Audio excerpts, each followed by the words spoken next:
Hey, Hammy here.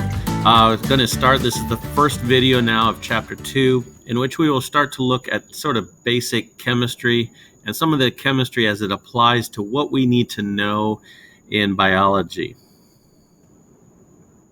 The basic outline of Chapter 2, the first part, this video, we're going to cover chemical elements, just sort of the basic atoms and parts of an atom. On which ones do we find in nature and which ones do we worry about. The next video will cover molecules and compounds, things like bonding. Then we'll get into section 3. There'll be a video over the chemistry of water. Water has unique properties that make life here on Earth possible. And then the fourth video will cover acids and bases and the pH scale. Again, most of this stuff is going to be pretty basic. A lot of you have taken chemistry already or are in chemistry class. And so this is going to be review for you. We start off just with the most basic, I guess when you talk chemistry, everything around you is chemistry. Okay, sure, or everything is chemistry. Everything is made up of matter. Kind of the most simplest topic. Anything that has mass and takes up space. So your shirt. Your pencil, your hair, your nose, your skin, your Mountain Dew can. They all are made up of matter. They have a mass and they take up space. We say, well, what isn't matter? Energy. Energy would be an example that is not matter. Okay? Energy is not matter. Matter exists in 4 states. Solid, liquid, gas, and then most of us learn solid, liquid, gas. Please understand there is a 4th state of matter called plasma, which is kind of an ionized type thing like lightning bolts, or the inner core of the sun, or where we find examples of plasma. All matter is composed of basic substances that we call elements. Okay, basic things that all have similar properties of like elements or like things we call an element. Okay, an element is a substance that cannot be broken down into substances with different properties. So it's kind of as small as you can go and still maintain the similar properties. Naturally occurring that we find just out in nature, there are 92 naturally occurring elements. We were like, well, there's more than that in the periodic table. Well, a lot of those are artificial and only made in the laboratory, very, very unstable. Of those 92, there are 6 that make up 95% of our body weight, okay, which we often give the acronym CHNOPS, okay, CHNOPS. CHNOPS, obviously, C stands for carbon, hydrogen, nitrogen, oxygen, phosphorus, and sulfur. So if you look down here on the periodic table, a lot of those major ones in green, are those 6. Now you notice there's a few more, some of these like sodium, magnesium, potassium, calcium, some of those, chlorine, are needed in a little bit larger amounts. And then there are some of these trace minerals, okay, these trace elements that you need for certain reactions or to make certain things. For example, you might need like iron for your hemoglobin, that type of thing right here. So, of all these 92 elements, there's just a few that we really concern ourselves or we talk a lot about in biology class. If you look at this chart here, this is just comparing what we find in the Earth's crust compared to what we find in living organisms. So the Earth's crust, you find a lot of oxygen, silica, aluminum, magnesium, a lot of metals, calcium, iron. It's different except for kind of the oxygen here. Very different when we look at the human body. You've got more nitrogen, carbon, hydrogen, and phosphorus, sulfur than what you actually find in the crust. So kind of a neat comparison when you look at just the non-living world, the makeup of the Earth, actual Earth, the ball of rock we're on, compared to the living stuff. When we start to break down elements, the individual elements themselves, the units, okay, are little atoms, the smallest part of an element that still has properties of that element. Element and atom kind of share the same name. We know there are smaller parts, protons, neutrons, electrons, that make up that atom. And we'll talk a little bit more about them here on the next slide. When we look at the three subatomic particles, okay, and kind of where they're located, if you look at location right here, if this is the electron cloud model right here, and this is more of like the Bohr or the planetary model, there's different ways of looking at it. Okay, the proton is going to be in the nucleus, kind of in the center part of the atom right here. Neutrons are going to be there as well. Okay, so these two are nucleus. And the electrons are going to be flying around. The electrons right here are going to be flying around the outside. They're actually kind of in these orbitals or electron levels or electron shells, and they're kind of flying all around, and it's really hard to pinpoint at any specific time. These tend to be bigger. The protons and neutrons, we give an atomic mass unit. We kind of came up with their own mass unit. So proton has a mass of 1. We say neutron has a mass of 1. And the mass of an electron is actually like 1/1000th something of an AMU. So a lot of times we don't count it in the mass. We say it's 0 or it's negligible. Okay, or we can ignore it. Okay, as far as the charge, neutrons are neutral, no charge, so we put a 0. Protons are positive. Should remember that from biology 1. Whereas electrons are negative charge. Some terms you'll see when we look at atoms, besides structurally, is this idea of atomic number and a mass number. Okay, the atomic number is always equal to the number of protons. Okay, that's usually the smaller of the numbers. For example, carbon, that's 6. That means carbon has 6 protons. Okay, that is different for each atom or each element. So if something has 6 protons, it is always carbon. So the number of protons makes a certain element a certain element. The mass number, remember, if you remember back to the last slide, that protons and neutrons have a mass of 1. So the mass number is the sum of the number of protons and neutrons in the nucleus. Okay, so if we look at carbon, it has a mass number of 12. If this is the number of protons, okay, P positive, and this is the number of P positive and neutral neutrons, how do we get just the neutrons? Subtract 12 minus 6. That tells you have 6 neutrons. So carbon has 6 protons and 6 neutrons. Okay.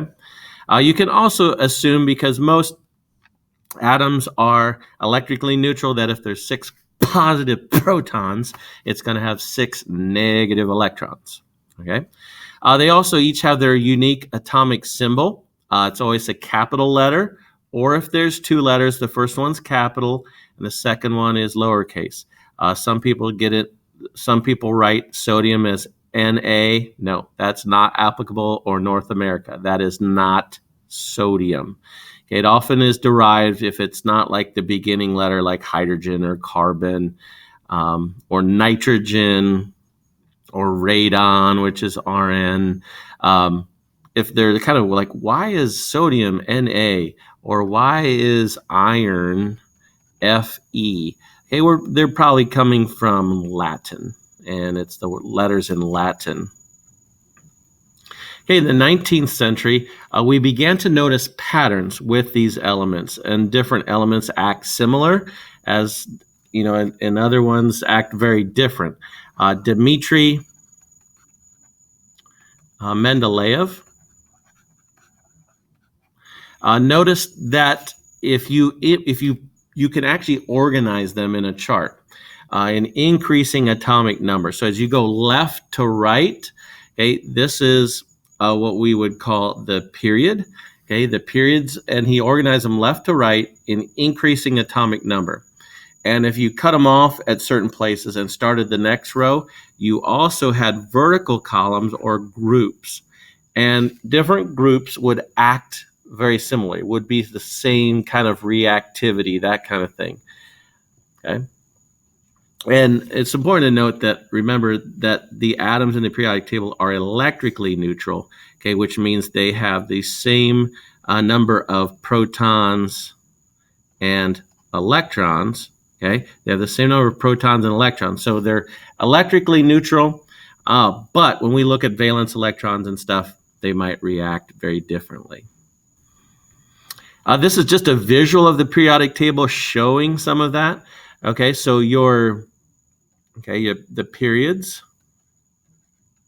are going to be, okay, the horizontal, and the groups up here are going to be your vertical columns. And you can see that you've got kind of, and they give them different names. For example, these are the alkali metals. These are the alkaline earth metals. These are the transition metals in here. And they have more specific names too. The boron group down through here, they're metalloids. Okay, these are core nonmetals. These tend to be very non-reactive, so we call them the noble gases. And so it was very interesting when he started setting this up and laying out cards with different properties elements, that it actually worked out to make this nice, neat chart to help organize by atomic number all the elements. And if you know something about nitrogen, that can also tell you a lot about some of the other things we find in the same group. Another important concept is this idea of isotopes. Isotopes are atoms of the same element that differ in the number of neutrons. So that doesn't affect, they're still electrically neutral. Okay, they still have the same number of protons and electrons, positives and negatives, but they might have a different number of neutrons. Okay, so remember, neutrons have an AMU of 1. Okay, so if they have a different number of neutrons, that's going to change right here. That's going to change their atomic mass. Okay, so you hear most carbon that we find is carbon 12, which has 6 protons and 6 neutrons. However, in nature, we do find some carbon 13 that has 6 protons and 7 neutrons. Or you may have heard of carbon 14, would have 6 protons, because that's the atomic number. 14 minus 6, it would have 8 neutrons. Okay? These radioactive isotopes will spontaneously decay. They'll give off energy in the form of rays and some atomic particles. And we'll look at examples here in a second of how this can be helpful or harmful. Carbon-14 is one we use a lot in dating. Melvin Calvin, the Calvin cycle in photosynthesis, he used carbon-14 and he put it in carbon dioxide so that he could trace or follow carbon through the cycle, okay, and he could figure out kind of what the different intermediate parts of the Calvin cycle were. Some useful things with low levels of radiation. A big one is using them as tracers in the human body. Using tracers, for example, iodine, okay, iodine and the thyroid. Using some low reactivity, low radiation isotope of iodine, you ingest it, and then you take a picture of your thyroid, and it gives us a picture kind of our thyroid and if it's functioning properly. PET scans, positron emission transmission, where you take low levels of radiation of glucose, and we see, I'll use these for scans of the brain to see which brain cells are uptaking glucose, which means they would be active. And so we can see brain activity using this radioactive isotope. but low enough levels of radiation that it does not harm the human body. The use of diagnostics is very, very valuable. Some positive uses of high levels of radiation. We will often use high levels of radiation to zap our fruit, vegetables with and stuff to kill any of the germs, the bacteria, fungus, that kind of stuff on them so that they stay fresh longer before they go bad and no one wants to buy, get home from the store and have a mushy, soggy, moldy peach. Or canned food to prevent nasty stuff that can make us really sick. We can also use high doses of radiation to treat cancer.